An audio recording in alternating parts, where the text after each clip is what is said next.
Now, Sudan's election committee says incumbent President Omar al-Bashir has won 94.5% of the vote. He was widely expected to win, of course, and the election committee says his closest competitor won just 1.43% of the vote. And I'm now joined here by Natasha, who was recently in Sudan reporting on these elections. So it wasn't a huge surprise to see Omar al-Bashir win again.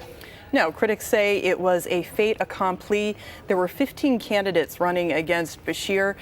We profiled one of them. He wasn't even registered to vote, and he never held a campaign rally.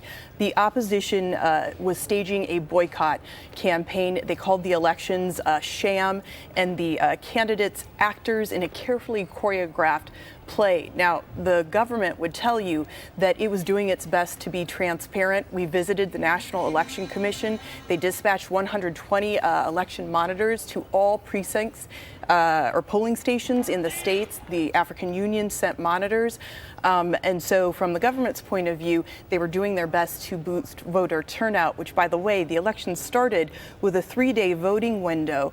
The government kept extending that window and actually gave people a day off from work. Try and get people to come. So did it work in the end? I mean, that's a key question. What was the real turnout like when we talk about over 90% approval rating for Omar al-Bashir?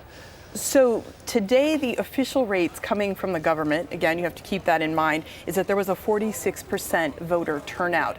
We visited several precincts, and they were deserted, quite frankly. But keep something else in mind. We spoke to people. It was very difficult outside of a President Bashir rally we attended to find people who were not only planning to vote, but people who were registered to vote. And that was one of the reasons people thought the elections couldn't be fair, among one of the reasons people thought they couldn't be free and fair, because the registration period apparently was too short. Many didn't get the opportunity to even register.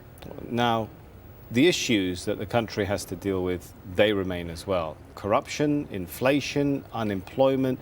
Tell us a little bit about what you saw when you were there in terms of the harshness of the economic situation and challenges facing people. Well, you said so yourself. I mean, Sudan is a country that's struggling. It's warring with rebels in 2 areas, Darfur and the south of the country.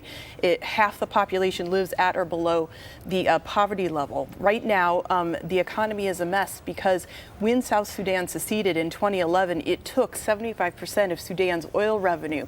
Now there are cooking fuel shortages, bread shortages. Drive outside an embassy of an Arab country on any given day, and you'll see men outside lined up hoping to get a visa to go outside of Sudan to work. All right. Thanks so much, Natasha, for coming in and explaining it to us.